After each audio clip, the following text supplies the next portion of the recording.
The Young King. Part 1.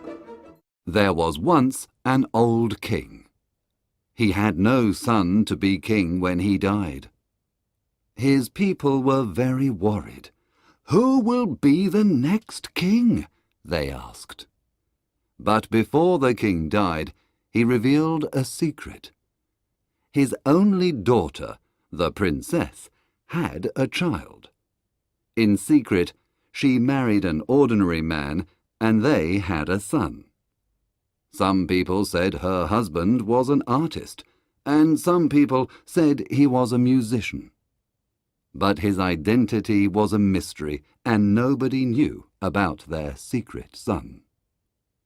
When the baby was a week old, some men took him while his mother was sleeping. The princess died immediately. Some people said for sadness. Other people said someone gave her poison in a cup of wine. The men left the baby with a very poor family. This poor family lived in the forest, and the boy became a shepherd. He looked after goats all day. The old king made an important decision. "The boy must be the new king when I die," he said. He sent his servants into the forest. "Find the boy and bring him here." The servants found the boy and brought him to the palace. When the boy arrived, he was very happy. He immediately fell in love with all the beautiful things around him. He took off his old leather tunic and put on his fine new clothes. Then he began to explore the castle. He ran from room to room, admiring all the beautiful statues, paintings, and jewels in the palace. The people of the city talked about him. "The young king spends all his time admiring statues," they said. "Beauty and art are the most important things for him." In fact, the young king was so fascinated with beautiful objects that he wanted more of them. He sent merchants to India to buy ivory and jade. He sent men to Persia for silk carpets, and others to find amber in the north. He sent servants to look for green turquoise in the magic tombs of the Egyptian kings. The young king thought about all these things, but most of all, he thought about his coronation robe. He was 16, and it was his coronation day the next day. He was very happy because he had a beautiful coronation robe of gold, a crown of rubies, and a scepter of pearls. He ordered men to work night and day to prepare his coronation robes. "Search the whole world for the biggest rubies for my crown and the most beautiful pearl for my scepter," he said. The young king was in his beautiful bedroom, and he was thinking about his coronation robes. It was night time, and he looked around him. The room was full of silver and gold and beautiful colours. Through the window he could smell the perfume of jasmine. He could hear a nightingale singing, and he could see the moon shining. Servants arrived and put flower petals on his pillow. He was very happy. Tomorrow was his coronation day. He played beautiful music on his lute, and at midnight he closed his eyes and went to sleep. That night, the young king had a dream. Part 2. The Dreams. This was the young king's dream. He is in a horrible, dark building. There is a terrible smell. The small windows have bars, and not much sunlight can enter. But in the poor light, the young king sees lots of people working. They are making cloth. They are very thin. Their faces are hungry, and their hands tremble because they are tired. Pale, ill children sit in the dark corners of the room. The young king watches them. A man speaks to him angrily and asks, "Why are you watching me? Are you my master's spy?"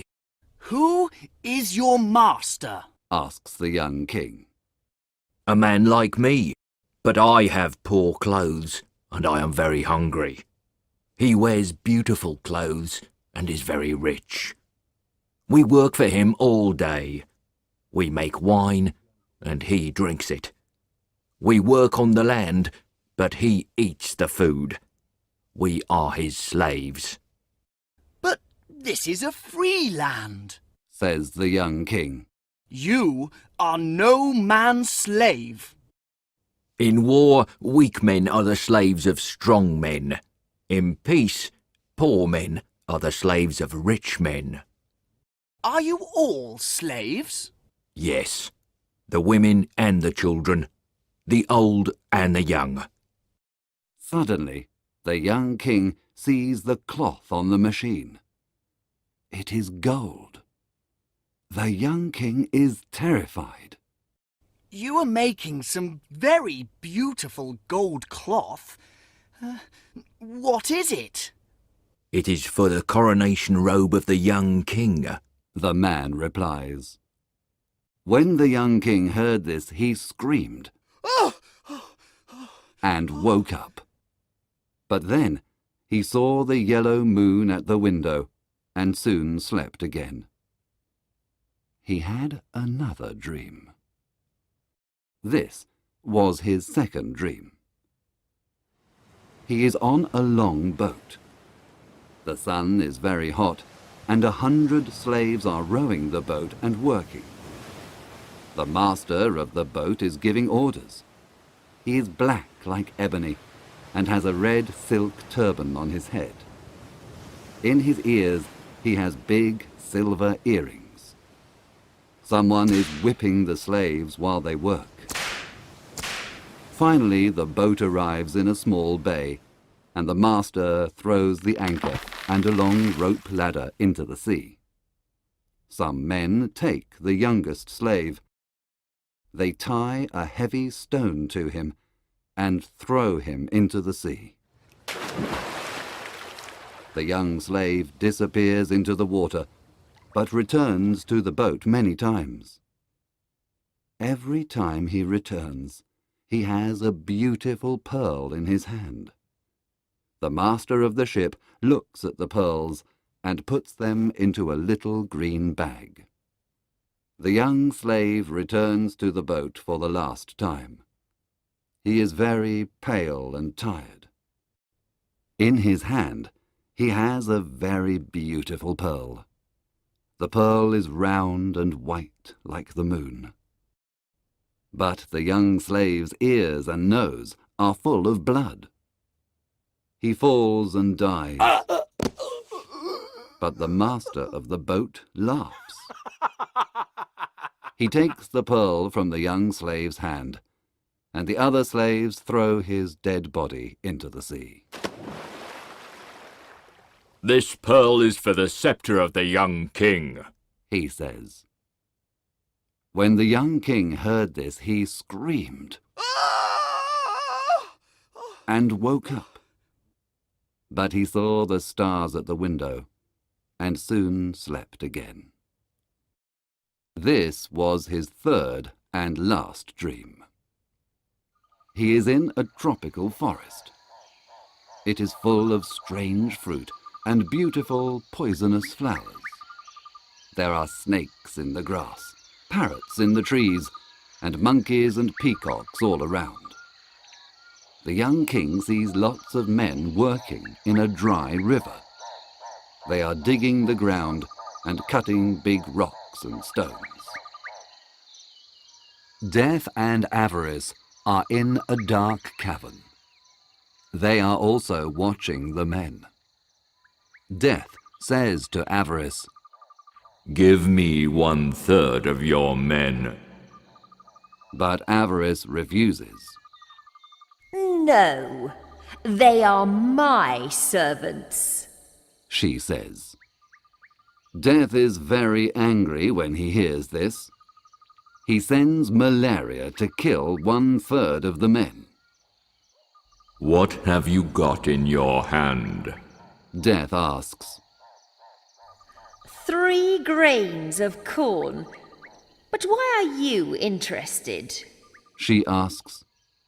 Death says, "Give me 1 grain of corn to plant in my garden."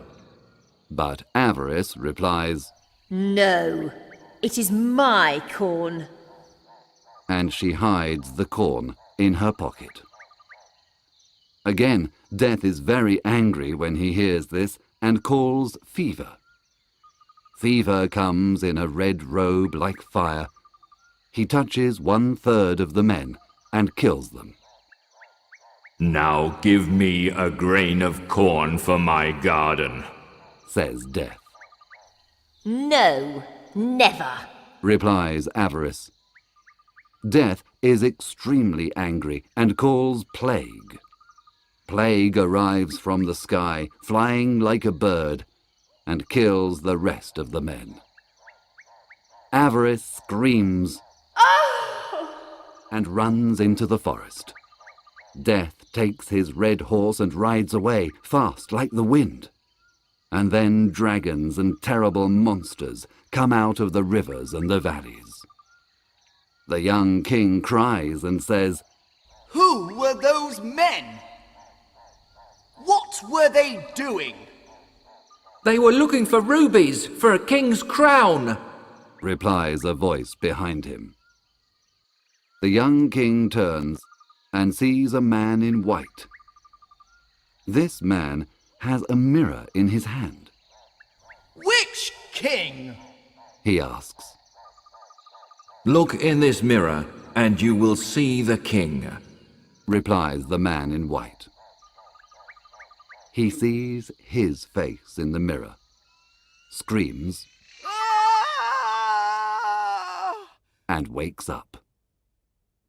He sees the sun shining at his window. It is his coronation day. Part 3. The Coronation. A servant arrived with the coronation clothes. They were extremely beautiful, but the young king remembered his dreams. Take these clothes away. I don't want to wear them, he said. "Is this a joke, Your Majesty?" asked the servant, but the young king told him about his dreams. In my robe, there is sadness and pain. In the rubies, there is blood. And in the pearl, there is death, he said. The servant replied, "Please forget your dreams. Put on the robe and the crown. The people will not recognize a king without a crown and a scepter." But the young king put on his old tunic from the forest and took his shepherd's staff. I arrived in the palace with these clothes, and I will leave the palace with these clothes, he said. Now I am ready for my coronation. A servant asked him, "Where is your crown?" and he took a briar of thorns from his balcony. This will be my crown, he replied. The young king rode his horse to the cathedral. The people laughed when they saw him. This is not the king, but the king's servant, they said. He explained his dreams, but one man was angry and said, "Do you not know that rich people give poor people work? It is difficult to work for a hard master, but it is more difficult to work for no master. Please return to the palace and put on your coronation robes." The rich and the poor are brothers, he replied. But the people laughed again. He arrived at the great door of the cathedral, but the soldiers stopped him. "What do you want? Only the king can enter by this door," I am the king. he replied. The bishop saw him and asked, "Where is your crown? Where is your sceptre?" The young king told the bishop of his dreams, but the bishop answered, "Listen to me. I am an old man. There are many bad things in the world, but you cannot change them all. There are thieves and pirates and beggars, but you can't make these things disappear. They are too much for one person. Go back to the palace and put on your coronation clothes." But the young king passed the bishop and entered the cathedral. He went to the altar and looked at the image of Christ. He saw the light of the candles and the smoke of the incense. Suddenly, a crowd of people ran into the cathedral. They had swords and were very angry. "Where is this king dressed in beggar's clothes?" they cried. "We must kill him, because a beggar cannot rule us. He will be bad for our country." But the young king prayed silently in front of the altar. Then he turned and looked at the people sadly. At that moment, a ray of sun shone into the cathedral. It illuminated the young king at the altar. The sun made a beautiful robe around him. Red roses grew on his dry crown of thorns, and white lilies grew on his staff. The roses were redder than rubies, and the lilies were whiter than pearls. Music started to play, and voices started to sing. The glory of God filled the cathedral. The people knelt down. "He is crowned by someone greater than me," the bishop said, and he knelt in front of the young king. The boy came from the altar and passed the people, but they didn't have the courage to look at his face, because it was the face of an angel.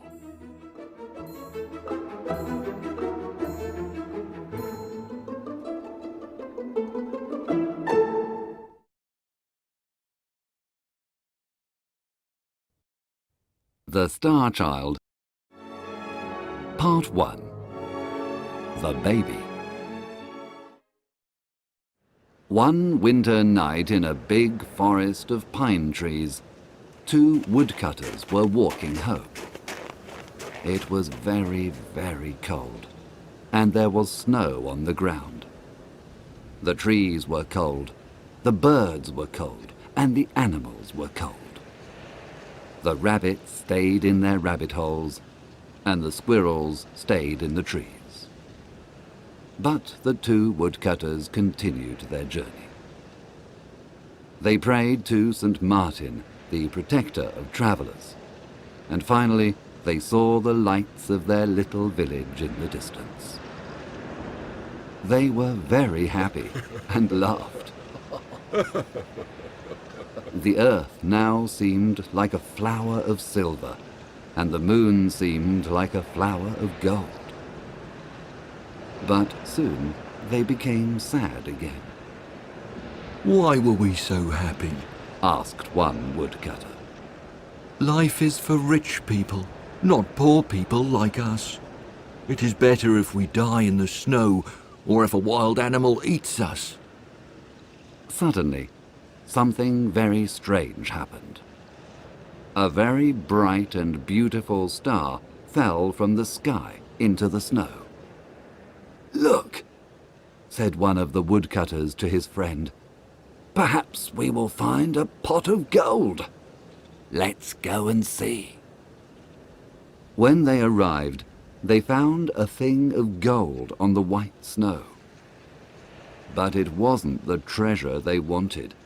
It was a golden cloak with golden stars on it. They opened the cloak, and inside they saw a little baby sleeping. Round the baby's neck was a chain of amber. "This is not good," said one of them. "Let's leave the baby here. We have too many children and not enough money to buy food. I don't want another child." But we can't leave this little baby here alone, said the other woodcutter. "He will surely die. I will take him home with me. We have many children and not enough food, but my wife will look after him." And the good woodcutter took the baby in his arms and continued his journey home. When they arrived at their village, the first woodcutter said, "You have the child, so you must give me the cloak of gold." But his friend answered, "No, this cloak is not yours or mine. It's the baby's cloak. It must stay with him." The woodcutter's wife was very happy to see her husband. She put her arms round him and kissed him. I found something in the forest, and I brought it home for you," he said. "Oh, good. What is it? We are very poor and we need many things." But she was very angry when she saw the baby. "We have too many children already and not enough money to buy food. I don't want another child," she said. But then she looked at the baby, and her heart was full of pity. "He is a star child," said her husband. "We must love him." So the woman put the baby in a little bed to sleep. She put the cloak and the chain into a chest.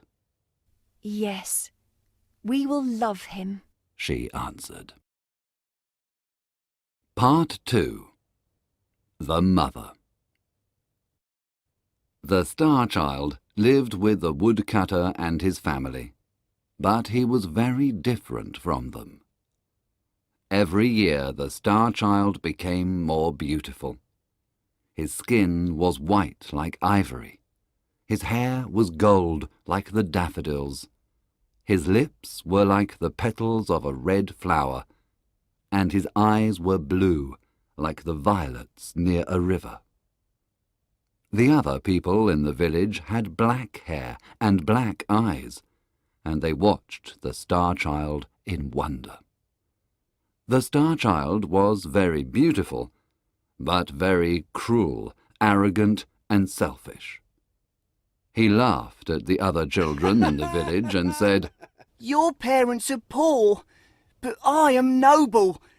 I come from a star." He had no pity for poor people. He laughed at ugly people and ill people. He hurt animals, and he laughed when they suffered. He was very vain and loved his beauty. In summer, he often went to the well in the priest's orchard and looked at the reflection of his face in the water. Then he was happy. The woodcutter and his wife treated the boy well, but they were very sad. They often said to him, "We were good to you. We felt pity for you." "Why are you so cruel? Why do you act in this way?" The priest was very worried and said to him, "You must respect all God's creatures. Even the fly is your brother. Why do you cause pain to others?" But the Star Child didn't listen. He continued to hurt animals and laugh at the problems of other people. The other children followed him because he was beautiful and could dance and make music. They followed his orders. He was their leader, and they became cruel and hard like him. One day, a poor beggar woman arrived in the village.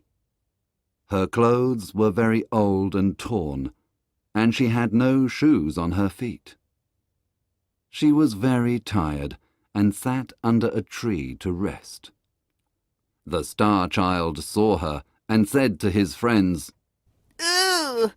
Look at that ugly woman! We don't want her here! And they started to throw stones at the poor woman. She was terrified, but she didn't stop looking at the Star Child. "What are you doing?" shouted the woodcutter when he saw this. "Stop immediately! Why do you have no pity for this poor woman?" I will not listen to you! You are not my father! Replied the Star Child. "This is true, but when I found you in the forest I had pity for you." The old woman was listening, and when she heard these words, she screamed and fainted. The woodcutter carried her into his house, and his wife put meat and drink on the table for her. But she did not eat or drink. She asked, Did this child come from the forest? Did he have a gold cloak with stars on it? Did this happen about 10 years ago? The woodcutter was very surprised. "Yes," He replied. And did he have an amber chain round his neck? "Yes, he did." Said the woodcutter. "Come with me, and I will show you the cloak and the chain." The woman looked at these things and started to cry with joy. Oh, he is my little son. I am his mother. She said. I lost him in the forest 10 years ago, and I looked all over the world for him. Now I have him again. The woodcutter was very surprised and called the boy. "Come into the house, and you will find your mother." The Star Child was very happy and ran in. But when he saw her, he said, Where is my mother? I can see no one. Only a horrible beggar woman. I am your mother. She said. You are mad! I'm not your son. You are dressed in old clothes. You are a beggar woman. And I am a Star Child. But I recognized you when I saw you, and I recognized your cloak of gold and your chain of amber. Robbers stole you from me. Come to me, my son. Your love is very important for me. She opened her arms to him, but he was very angry and closed the doors of his heart to her. The woman cried, Oh, kiss me before I go, because I travelled all over the world, and I suffered much to find you. Never! You are very ugly. I prefer to kiss a toad or a snake. The woman stood up and went out of the house. She was crying very much. Oh. The Star Child was very happy when she went. He then went to play with his friends. Part 3. The Punishment. The Star Child went to his friends, but when they saw him, they laughed at him. We don't want to play with you now because you're ugly, they said. Why do they say these things to me? He thought. He went to the well to look at his reflection. He was different now. He had a face like a toad and skin like a snake. Then the Star Child understood and started to cry. Oh, this is my punishment, He said. I am very cruel, and my mother suffered. Now I must find her and say sorry. The woodcutter's little daughter said to him, It's not important if you're ugly. Please stay. I will not laugh at you. No, this is my punishment. He replied. I treated my mother very badly, and now I must find her. He ran into the forest, calling, Mother! Mother! I'm sorry. Please come back. All day he called, but nobody answered. When night came, he slept on a bed of leaves. But when the animals saw him, they ran away. They knew that he was a cruel boy. He said to the mole, You can go under the ground. Tell me if my mother is there. I don't know if your mother is there. I cannot see because you hurt my eyes, replied the mole. He said to a little bird, You can fly over the trees. Tell me if you can see my mother. I don't know if your mother is there. I cannot fly because you hurt my wings. replied the bird. He saw a little squirrel and asked, Where is my mother? I don't know, replied the squirrel. You killed my mother. Do you want to kill your mother too? The Star Child heard all these things, and he cried and prayed to God to forgive him. He travelled to many different villages to find his mother, and the children of these villages laughed at him and threw stones at him. Nobody had pity for the Star Child. Part 4. 3 Pieces of Gold. For 3 years, the Star Child walked around the world, but he didn't find his mother. One day he arrived at the gates of a city near a river with a big wall around it. The soldiers there stopped him. "What are you doing here?" they asked. I'm looking for my mother. He said, Please let me pass. Perhaps she is in this city. "Who is your mother, and why are you looking for her?" asked another soldier. She is a poor beggar like me, and I was very cruel to her. Now I want her pardon. But the soldiers laughed. You are very ugly. No mother loves an ugly child. She will not be happy to see you. Come with us. We will sell you to be a slave. They sold the Star Child to an old man for the price of a cup of sweet wine. This old man was a magician from Libya. The magician took the boy to a dark prison and gave him a piece of old bread and some dirty water. The next day he said, "Now you must go into the forest. In the forest there are 3 pieces of gold. One is of white gold, one is of yellow gold, and the other is of red gold.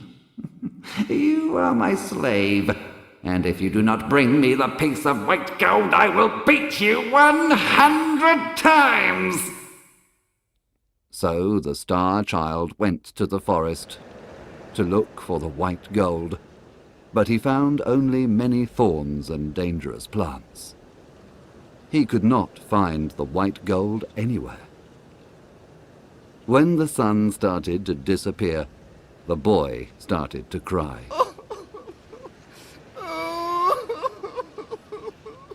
He knew that the magician wanted to beat him. Suddenly, he heard a cry of pain and saw a little hare in a trap. He forgot his problems. He felt pity for the hare, and opened the trap. "Thank you. You are very kind," said the hare. "Thanks to you, I have my freedom. What can I give you?" I must find a piece of white gold for the magician. If I don't take it to him, he will beat me." "I will help you," said the hare. "I know where to find the white gold." He took the Star Child to a tree, and in the tree he found the gold. The Star Child was very happy and thanked the hare. He returned to the city, but at the city gate he saw an old man. This old man was very ill and very poor. "Give me some money! If you don't give me some money, I will die of hunger!" shouted the old man. The Star Child felt pity for the old man, but he only had the piece of white gold for the magician. The old man needs the money more than me, thought the Star Child, and gave him the gold. The magician was very angry when he saw that the Star Child didn't have the gold, and he beat the boy. He put him in prison with no food and no water. The next day the magician said, "Today you must return to the forest and find the piece of yellow gold. If you do not do this, I will beat you 300 times. The boy went into the forest and looked for the gold. He looked all day long, but he could not find it. Finally he sat under a tree and started to cry. The hare heard him and asked, "Why are you crying?" I must find a piece of yellow gold. If I don't find it, the magician will beat me." "Follow me. I will show you the yellow gold," said the hare, and he took the Star Child to a pool of water. At the bottom of this pool, he found the piece of yellow gold. The Star Child returned to the city, but at the city gate he saw the old man again. "Give me some money! If you don't give me money, I will die of hunger!" he shouted. The Star Child felt pity for the old man and gave him the gold. The magician was very angry. "What? No gold? No gold, no food, and no water!" He beat the Star Child and put chains on him and put him in prison again. The next day the magician said, "Today you must return to the forest and find the piece of red gold. If you find it, you will be free. If you do not find it, I will kill you." The boy went into the forest, and all day long he looked for the gold, but he could not find it. In the evening he sat under a tree and started to cry. The hare heard him and asked, "Why are you crying?" The Star Child explained everything, and again the hare helped him. This time he found the gold in a cave near the tree. "Thank you, thank you," said the boy, and he ran back to the city. At the city gate he saw the old man. "Give me some money! If you don't give me money, I will die!" he shouted. The Star Child felt pity for the old man and gave him the gold. "You need it more than me," he said. But he was very sad, and his heart was very heavy. "The magician will kill me," he thought. But when he passed the guards at the city gates, they bowed to him and said, "Look at our beautiful lord." The Star Child walked through the city, and more people followed him. They all said, "He is the most beautiful boy in the world." But the Star Child was very sad. They are laughing at me, he thought. He walked for a long time and finally arrived in a big square where there was a king's palace. The people said, You are our Lord, the son of our King. I'm not a king's son. I am the son of a poor beggar woman. Why do you say that I'm beautiful? I know I am very ugly. Why do you say that you are ugly? Look, said a soldier. The Star Child looked into the soldier's shield. The shield was silver like a mirror. There he saw his face, and saw that his face was beautiful like before. "There is a prophecy," said the people, "that on this day our king will come. You are our king. Take this crown and this scepter. Govern us with justice and with mercy." No, I am a bad boy, he replied. I must find my mother. I cannot accept the crown and the scepter. He turned toward the city gate. In the crowd, he saw his mother, the beggar woman. Then, next to her, he saw the old man from the city gate. He ran to the woman, knelt in front of her, and kissed her feet. Mother, I'm so sorry. Please forgive me. Once I gave you my hatred. Please give me your love now. But the woman didn't speak. The Star Child spoke to the old man. Please, I helped you 3 times. Please tell my mother to speak to me. But the old man didn't speak. The Star Child started to cry. Please forgive me, Mother. Please forgive me. The woman put her hand on the boy's head and said, Stand up. The old man put his hand on the boy's head too. When the Star Child stood up, he saw that the beggar woman was a queen, and the old man was a king. The queen said to him, This is your father. You helped him 3 times. And the king said to him, This is your mother. You washed her feet with your tears. The boy hugged them and kissed them both. They took him to the palace, and they put a crown on his head and a scepter in his hand. He was a very good king, and showed justice and mercy to everyone. He sent gifts to the woodcutter and his family. He helped poor people.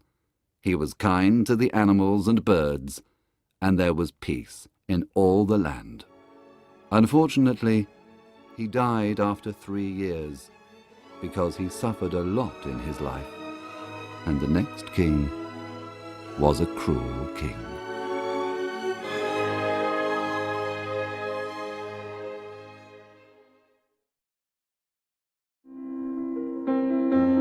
The Nightingale and the Rose.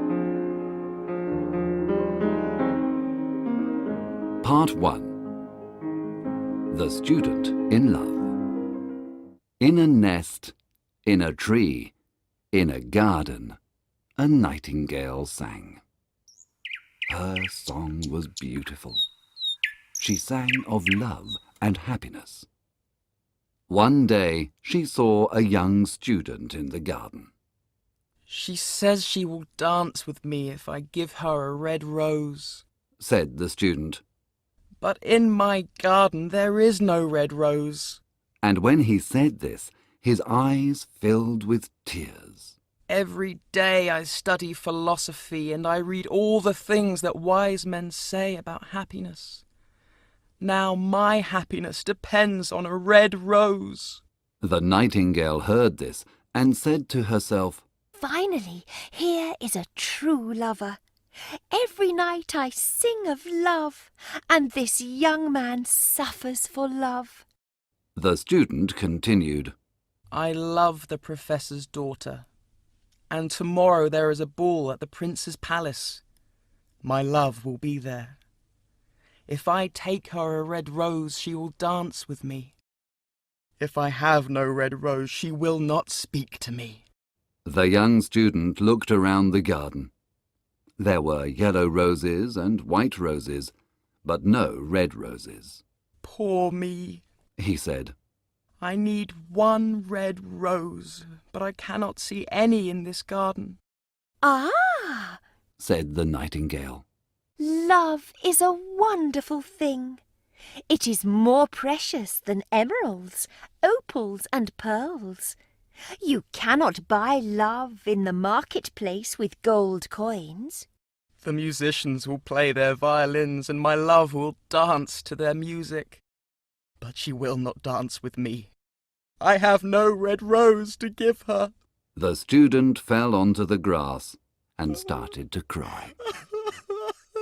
A butterfly heard him and asked, Why is he crying? A daisy asked her friend. Why is he crying? Why is he crying? Said a little green lizard. He is crying for a red rose. Said the nightingale. A red rose? They all replied. That's ridiculous! The other animals laughed. But the nightingale understood. She watched the student sadly and thought of the mystery of love.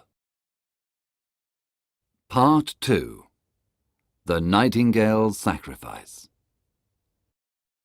In the middle of the garden there was a beautiful rose tree.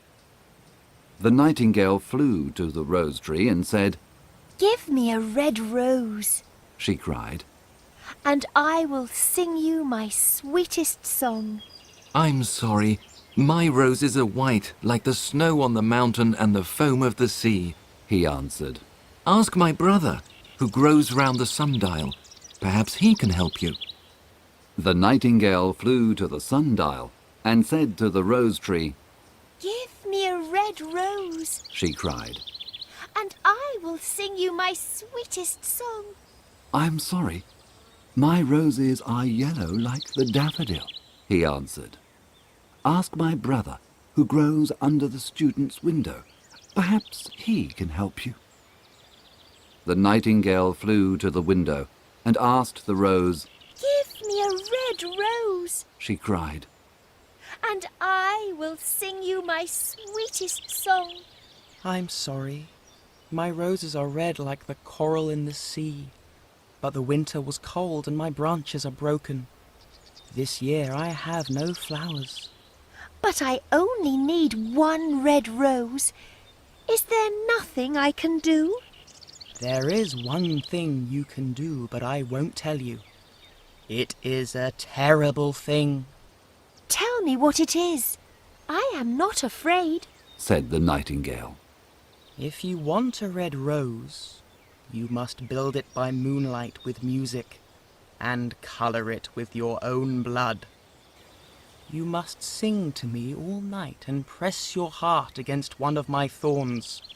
All night you must sing, and your blood will become my blood. Death is a big price to pay for a rose. Said the nightingale. Everybody likes life. I like life. I like to fly and to look at the flowers and to smell their perfumes in the wind. But love is better than life, and the heart of a man is much more important than the heart of a bird. The student will have his rose. Part 3. The Red Rose. The nightingale flew back to the garden and saw the student lying on the grass. His eyes were full of tears. Oh, be happy. The bird said.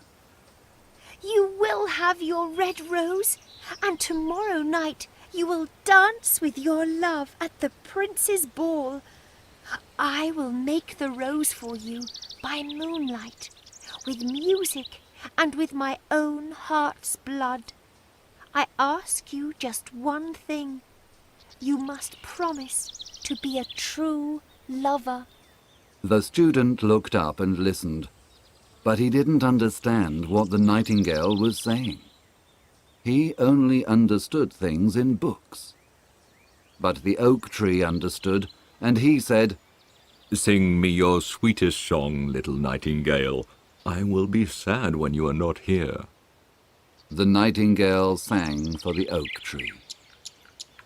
The student heard the song and said, Yes, this music is very beautiful.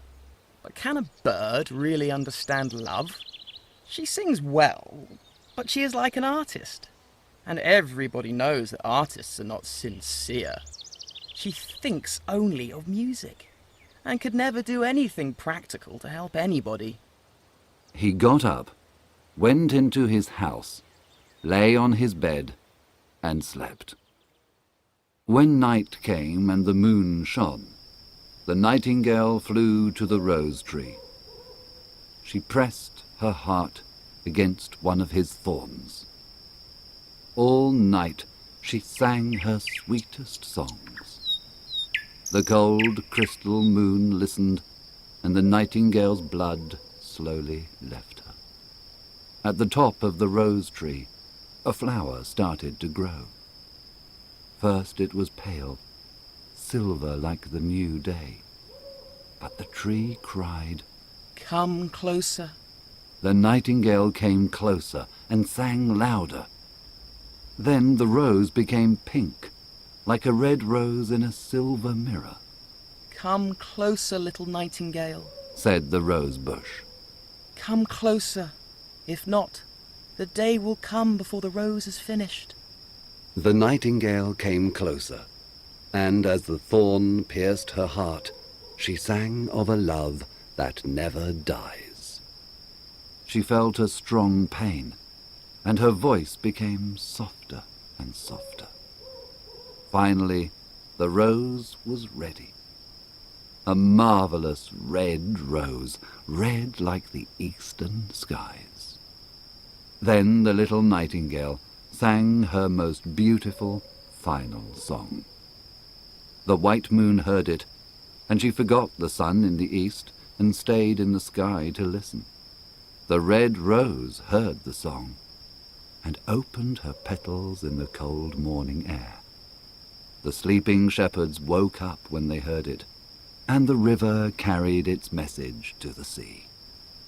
The rose tree heard the song and cried, Look, little nightingale, look. The rose is finished. But the nightingale didn't hear, because she was dead on the grass with the thorn in her heart. Part 4. The Professor's Daughter. The next day at lunchtime, the student woke up and looked out of his window. That's lucky, He said. Here is a red rose. It is an extremely beautiful red rose. I'm sure it has a long Latin name.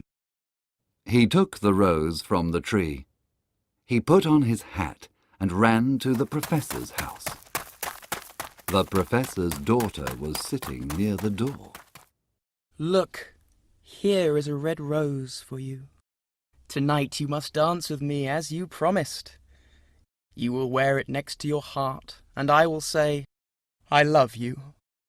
The girl didn't smile, but she looked at him. I'm sorry, She said. I don't like the colour. My dress is blue and the rose is red. And another thing, the Chamberlain's son gave me jewels. Everybody knows that jewels are more expensive than flowers. I don't want your rose. You are very ungrateful, said the student angrily, and he threw the rose into the street. At that moment, a cart passed, and the wheels crushed the flower. You are very rude. Said the girl. I will dance with the Chamberlain's son, not with you.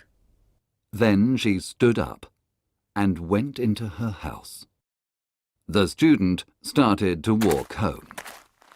Love is a stupid thing, He said. I prefer to study books. They are much more interesting and useful.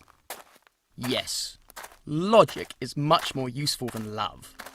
I will go home and study philosophy and metaphysics. And that's what he did.